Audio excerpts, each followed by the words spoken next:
कश्मीर के जंगल में कालू कौवा अपनी पत्नी टुनटुनी और बेटियों के साथ में रहता था। कालू कौवा बहुत मेहनती था। वह कश्मीर के जंगल में मूंगफली बेचा करता था। इस काम में उसकी पत्नी टुनटुनी चिड़िया उसका हाथ बटाती थी। एक दिन जब कालू कौवा मूंगफली बेचकर घर आया तो टुनटुनी चिड़िया कहती है, क्या बात है जी, कई दिनों से देख रही हूँ। सुबह जब तुम मूंगफली बेचने जाते हो तो खुश दिखाई देते हो, लेकिन घर लौटते वक्त उदास दिखते हो। ऐसे कैसे? क्या बात है? आजकल मूंगफली का धंधा अच्छा नहीं चल रहा है क्या? नहीं टुनटुनी, आसपास और कोई मूंगफली बेचने वाला आ गया है, इसलिए मेरी बिक्री बहुत कम हो रही है। समझ में नहीं आता है घर का खर्च कैसे चलेगा।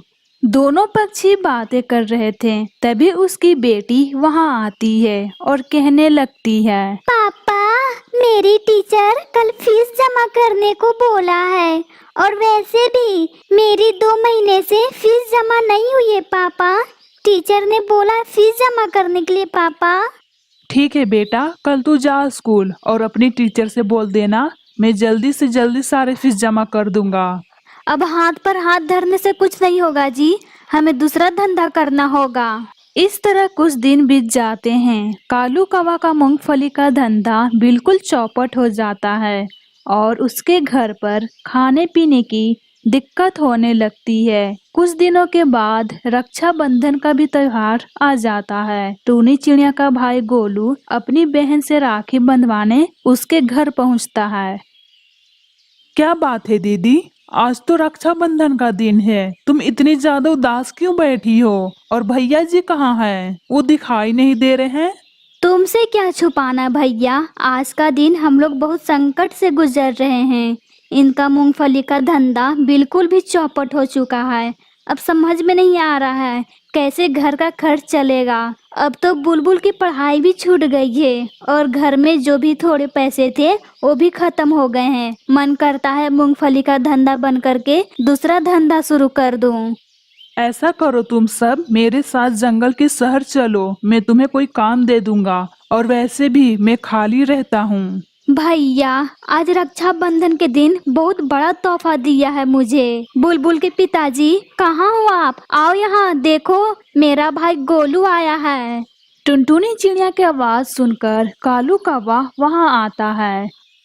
इस तरह से तुम क्यों चिल्ला रही हो टुनटुनी? जैसे लग रहा है कोई खजाना तुम्हें मिल गया है। हाँ हाँ, खजाना तो ही मिला है। मेरा भाई हम लोगों को जंगल के शहर ले जाने के लिए तैयार है। चलो वहीं पे मूंगफली का दुकान चलाएंगे। अगर किस्मत साथ देगी तो हमारा मूंगफली का दुकान अच्छा चलेगा। फिर टुनटुनी चिड़िया पूरे परिवार के साथ शहर आ जाती है। फिर कालू कौवा मूंगफली का ठेला जंगल में लगाता है। मूंगफली ले लो मूंगफली, ताजी ताजी गर्मा गर्म मूंगफली ले लो मूंगफली, ताजी ताजी गर्मा गर्म भुनी हुई मूंगफली, मूंगफली ले लो मूंगफली। कालू कौवा के बीचों बीच बाजार में ठेला होने के कारण सभी जंगल के पक्षी कालू कौवा के पास मूंगफली खरीदने आ जाते हैं। अरे मूंगफली वाले भैया, मुझे थोड़ा गर्मा गर्म 1 प्लेट मूंगफली देना तो। 2 मिनट मुझे समय दीजिए भैया, मैं अभी तुरंत देता हूँ मूंगफली। अरे भैया, मेरे लिए भी गर्मा गर्म नमक डालकर देना, मैं भी देखना चाहता हूँ कश्मीर जैसा तुम्हारा मूंगफली स्वाद है कि नहीं। अरे भैया, आपको बिल्कुल कश्मीर वाला मूंगफली का स्वाद मिलेगा, पहले आप खाकर तो देखिए मूंगफली। आज कालू कौवा की अच्छी कमाई हुई थी। कालू कौवा बहुत खुश था। एक दिन कालू कौवा अपने मूंगफली का ठेला रेलवे स्टेशन के पास लगाता है।